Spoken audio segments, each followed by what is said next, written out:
Hello, I am Epahi Borua. And welcome to this MOOC on oral history and historical processes. And in this session, we will explore one of the most fascinating topics, memory and remembering in historical discourse. Every human being remembers, every society remembers, and in that act of remembering, something deeper happens, where the past becomes part of our present consciousness. History, at its very foundation, depends on memory. If memory were to vanish, history would have no foundation at all. But while they both deal with the past, they do so in different ways. Memory is personal, emotional, and living. History is structured, reflective, and analytical. Yet, these two are inseparable, as every historian begins by remembering and every community builds its identity upon memory. To remember, therefore, is not only to recall, it is also to reconstruct the past and give it shape, meaning, and continuity. When we speak of history, we usually think of documents, archives, and written records. But before history became an academic discipline, societies used to preserve their past through memory using various means like storytelling, songs, rituals, and collective remembrance. In that sense, it can be said that memory is the oldest form of historical consciousness. Even in modern historiography, memory has continued to play a subtle but very vital role. Historians often decide what to study, what to highlight, and what to forget, and all these choices are guided, consciously or unconsciously, by cultural memory and collective remembering.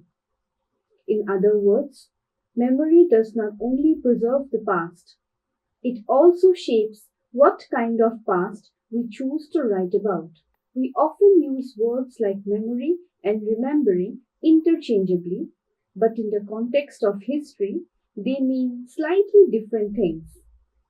Memory refers to the storehouse, that is, the content of what is remembered, while remembering refers to the act, that is, the process through which we begin or bring that memory to life.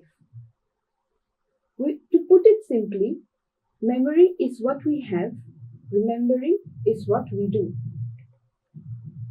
The process of remembering is active and dynamic, and it changes over time.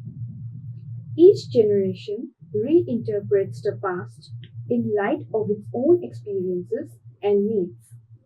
Thus, remembering is never neutral, it is an ongoing conversation between the past and the present. That is why the same event can be remembered differently by different groups. What one community celebrates, another might mourn, and what one generation honors, another might question. History is therefore not just what people remember, but how and why they remember it. The connection between memory and history has been a subject of much philosophical and scholarly reflection. Historians like Pierre Nora and philosophers like Paul Ricoeur have pointed out that as societies move from oral to written and then to digital forms of communication, the way they remember events also changes. Nora famously wrote about the difference between milieu de mémoire, that is, environments of memory, and lieu de mémoire, that is, sites of memory, where memory is consciously preserved because the living connection has weakened. In earlier societies, memory was spontaneous and shared, while in modern societies, it has become archived, institutionalized, and sometimes even curated. This transition from remembering to recording lies at the heart of the evolution of history itself. Remembering is not only psychological, it is also deeply cultural. Every act of remembering involves a selection of what to recall, an interpretation of what it means, and a context in which it is retold. This makes memory both creative and fragile.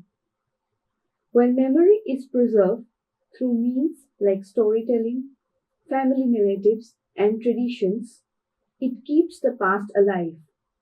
But when it is suppressed through neglect, censorship, or trauma, the past becomes silent and history loses its emotional core.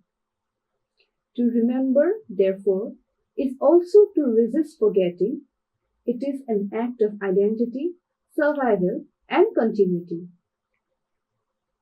For much of the 19th and early 20th centuries, professional historians have tried to distance themselves from memory.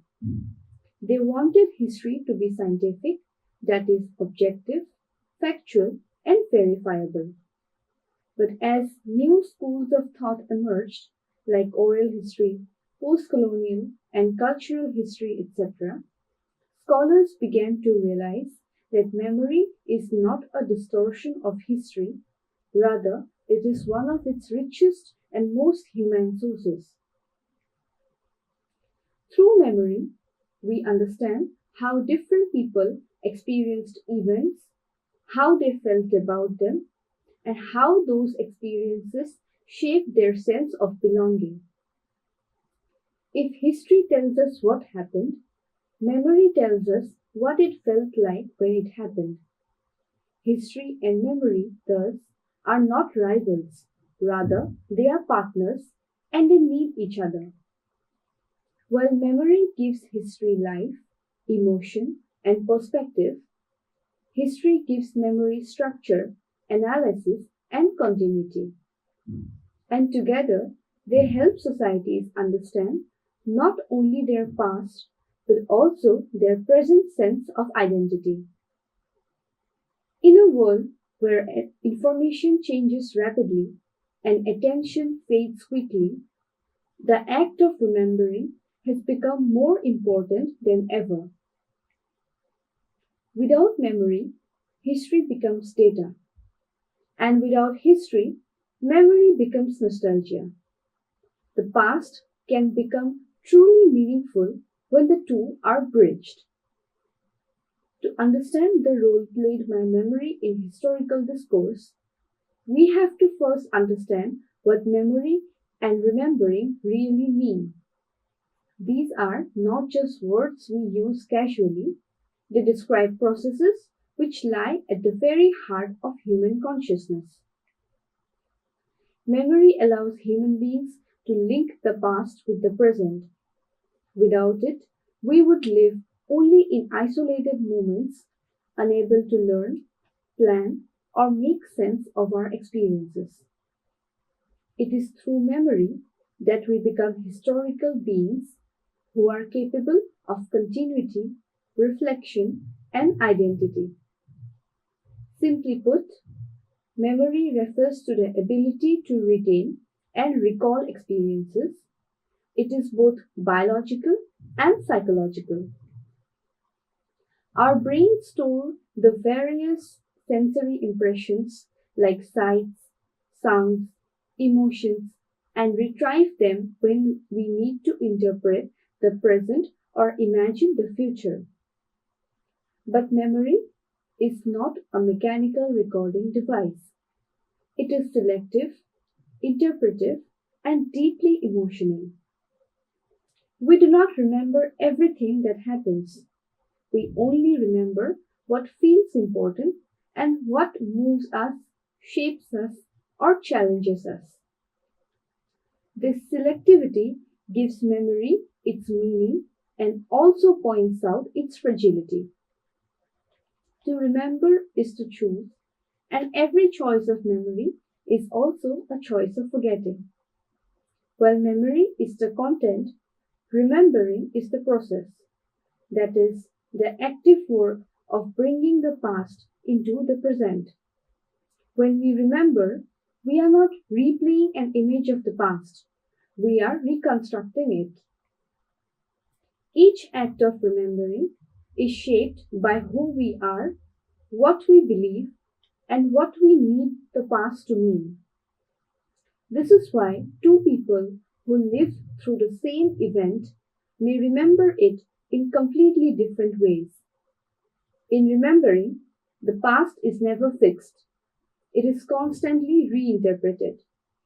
This is because it lives, changes, and adapts through time. Remembering then is not repetition, rather, it is creation. While memory is interpretive, it is also vulnerable, as it can fade, distort, or be reshaped by factors like trauma, nostalgia, or collective influence. However, this fragility does not make memory false, it makes it human. Every act of remembering is filtered through emotion, imagination, and context.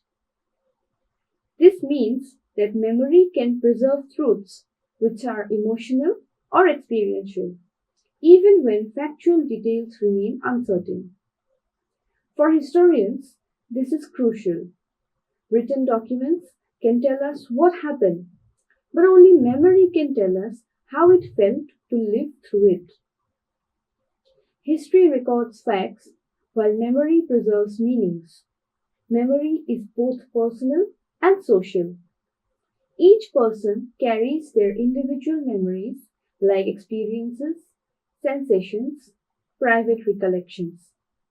But these memories are shaped by language, culture, and interaction with others. As sociologist Maurice Hobwox observed, even personal memory exists within a social framework. We remember our past through words, rituals, symbols, and shared stories. We remember as members of families, communities, and nations. Thus, memory is not purely individual, it is deeply collective. When we say we remember, the word we is not referring only to personal recollections, but to a shared act of remembering which binds people together through time. In this sense, memory is thus both private experience and public heritage. Memory is the foundation of identity. Without memory, there is no sense of self, no sense of continuity. We define who we are by remembering who we have been. The same idea also applies to communities and nations. A community remembers its origin, struggles, and achievements. A nation remembers its heroes, its traumas, and its transformations. These acts of remembering gives structure and purpose to collective existence. They make the past not just something that was, but something that continues to live in the present. To lose memory is to lose orientation. To remember is to affirm existence. Philosophers from Aristotle to Bergson, from Hobwox to Ricoeur, have treated memory not merely as a psychological function, but as a bridge between time, consciousness, and meaning. In historical thought, also, memory performs the same role. It connects the lived experience from narrative form, turning personal recollections into collective understanding. When historians study memory, they are studying how societies interpret their own past, how they build meaning from what they choose to remember, and what they allow to be forgotten. Thus, memory is not opposed to history. Rather, it is the raw material from which history is shaped. Memory is also a way of knowing, an epistemology of its own. When people remember, They are not producing formal records. They are expressing how the past lives within them through their emotions, language, and story. This kind of knowledge cannot be reduced to data or documents. It is embodied, intuitive, and relational. For this reason, oral traditions, songs, and storytelling are not merely cultural practices. They are systems of remembering, repositories of living knowledge. Remembering allows knowledge to survive without writing. It transforms experience into continuity. To understand memory fully, historians have to understand forgetting. Forgetting does not always mean loss, rather, sometimes it is necessary. This is because it allows individuals and societies to heal, to move forward, and to create space for new meaning. But selective forgetting can also be dangerous, as it can erase uncomfortable truths, silence marginalized voices, or distort identity. Thus, historians carry a dual responsibility to respect memory's emotional power and to question the silences it hides. To remember wisely is to remember critically. Memory and remembering form the human core of historical understanding. They tell us that history is not only about evidence and argument, it is also about feeling, belonging, and imagination. When historians engage with memory, they make history not only more accurate but also more humane. Now that we have explored what memory and remembering mean, both as human faculties and as cultural acts, let us try to understand how memory and history relate to one another. Although they have a deep connection, their relationship is marked by both affinity and tension. Memory is intimate, history is analytical. Memory remembers from within, history studies from without. However, neither can exist without the other. At its most basic level, both memory and history deal with the past. Both are seen as forms of recollection. As both try to understand what happened and why it mattered in the present, both also try to give continuity to human experience. Without memory, history would have no source of meaning. Without history, memory would have no structure of understanding. Thus, we can say that they are partners in reconstructing the past. However, the difference between them lies in the method and purpose. Memory is subjective and experiential. It is based on feeling, association, and personal or collective identity. It is transmitted through narratives, symbols, and rituals.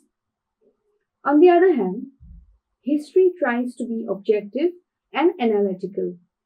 It uses evidence, chronology, and interpretation to create a coherent account of the past. Where memory lives in the present, history seeks to reconstruct the past as it was.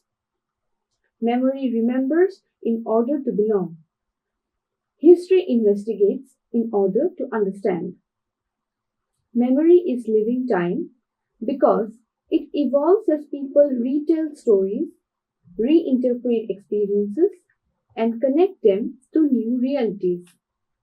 It carries within emotion, faith, and belonging. History, however, deals with recorded time. It freezes the past into a narrative which is written in books or preserved in archives. Memory breathes, history documents. Memory changes with each generation. History tries to resist change through fixed interpretation. The challenge faced by the historian is to respect the vitality of memory while preserving history's stability. Another point of difference lies in their relationship to truth. Memory tries to tell a story which feels true, that is, truth as experienced. History, on the other hand, tries to tell a story that claims to be true, that is, truth which is verified. For example, when a survivor recalls an event, their account may differ from archival evidence, but that difference observed does not make the memory false. It reveals how the event was lived and remembered. History's truth is factual. Memory's truth is emotional. Each reveal a different kind of reality. Together, history and memory can create a more complete understanding of the past, one which joins fact with meaning. Both history and memory involve selection. Neither can hold the entire past, as both choose what to preserve and what to forget. In memory, forgetting often happens naturally. That is, as time passes, details fade. In history, forgetting can be institutional. For example, when archives exclude certain voices or when power decides what counts as evidence. In both cases, forgetting is not absence. It is a sign of how societies manage their relationship with the past. To study history is also to study what has been forgotten and why. Memory is charged with emotion as it contains within pain, pride, love, loss, and longing. It binds the individuals and groups through a shared feeling. History, in contrast, tends to separate emotions from analysis. It demands critical distance to evaluate event impartially. Yet historians cannot escape emotion entirely.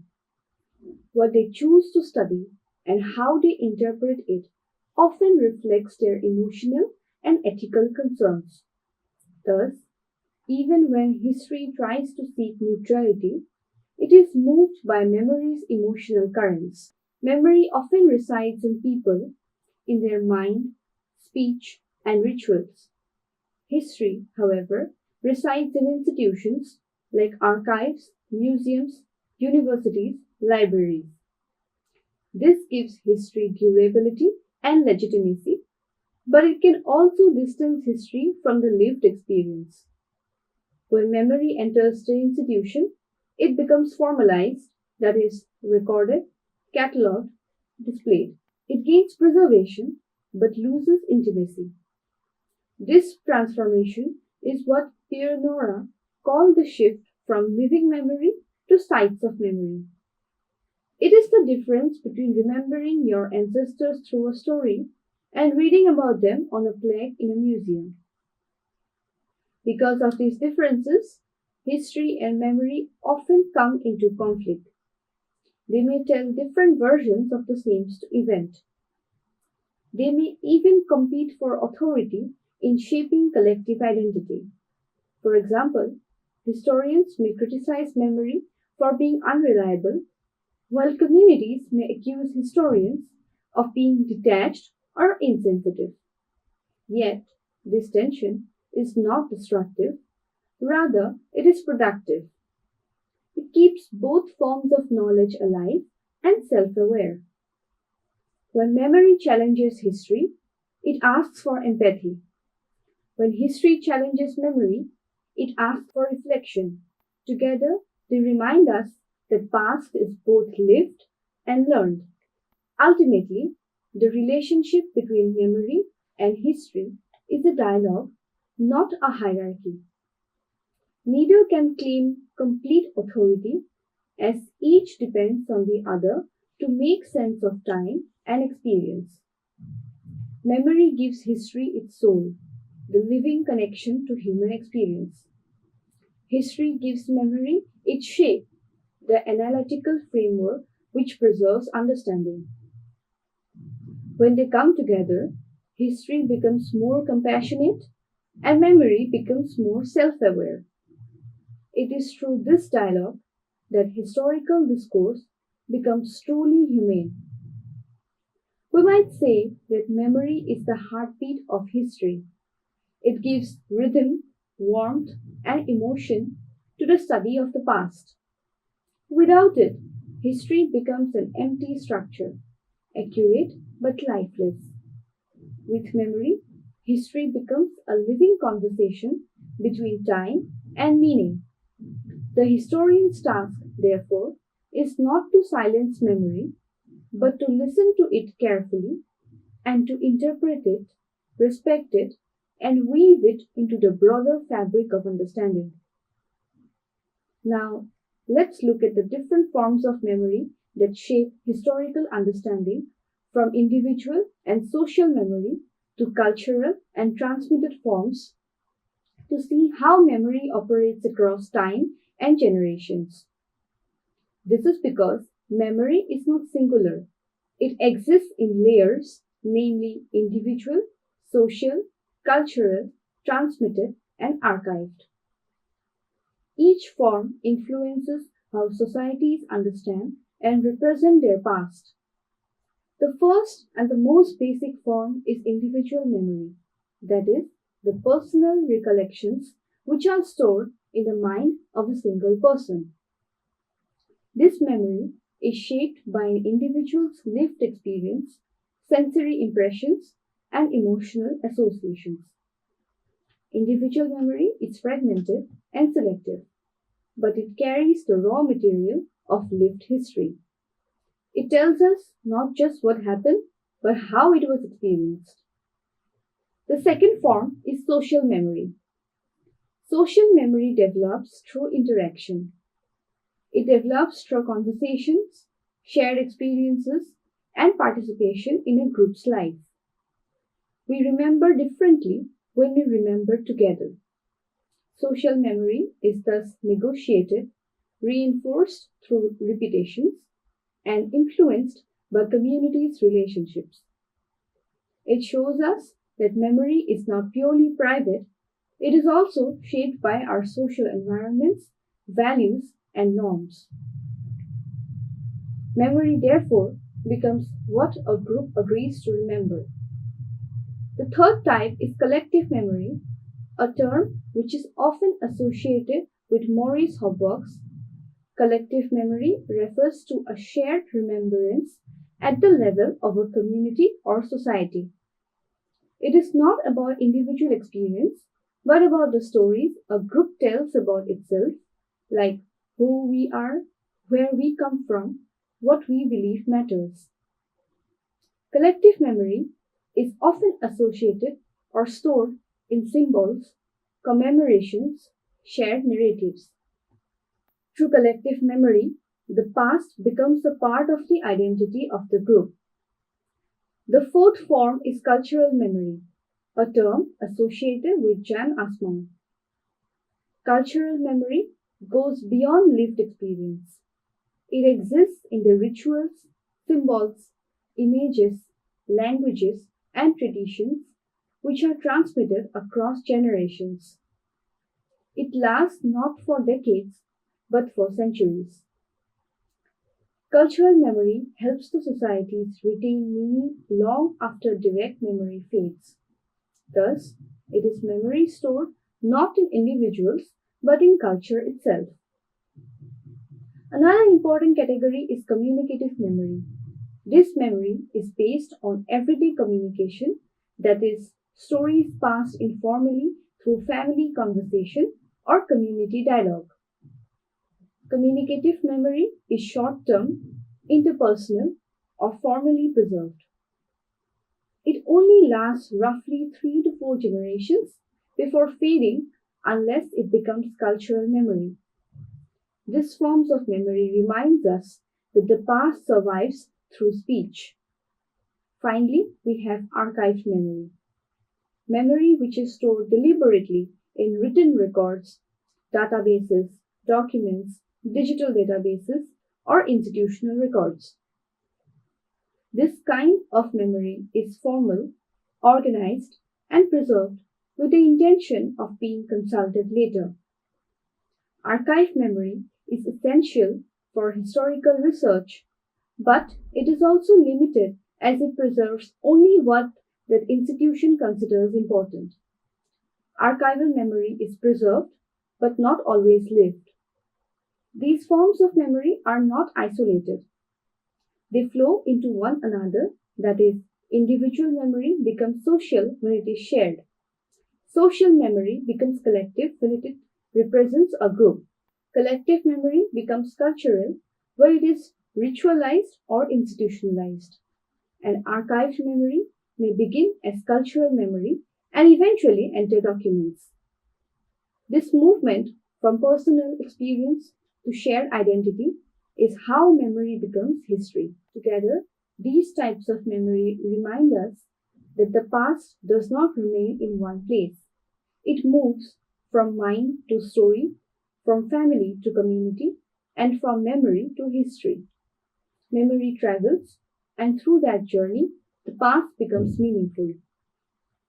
As we conclude this session, let us return to the central idea we began with, that memory is not merely about recalling the past, it is also how the past continues to live within us. Throughout the lecture, we explored that memory is not a passive storage system.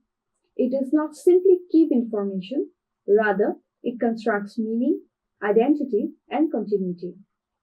We also understood the difference between memory and remembering. We then examined how memory interacts with history.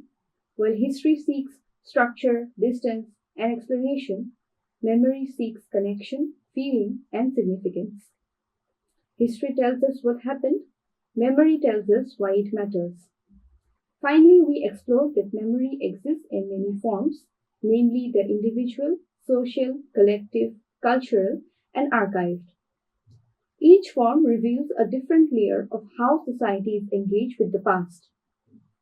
Personal memory shapes who we are as individuals. Social memory shapes how we relate to one another. Collective and cultural memory shape how entire communities locate themselves in time. Together, these layers remind us that memory is not just something we have, it is something we participate in. Memory breathes, memory evolves. Memory lives in the present, not only in the past. And when memory enters history, the past becomes meaningful. So, as we end this session, remember that history begins not in the archives, but in the act of remembering. In the next lecture, we will move from individual memory to explore collective and public memory and try to understand how entire societies remember together and how memory becomes a part of public life. Thank you.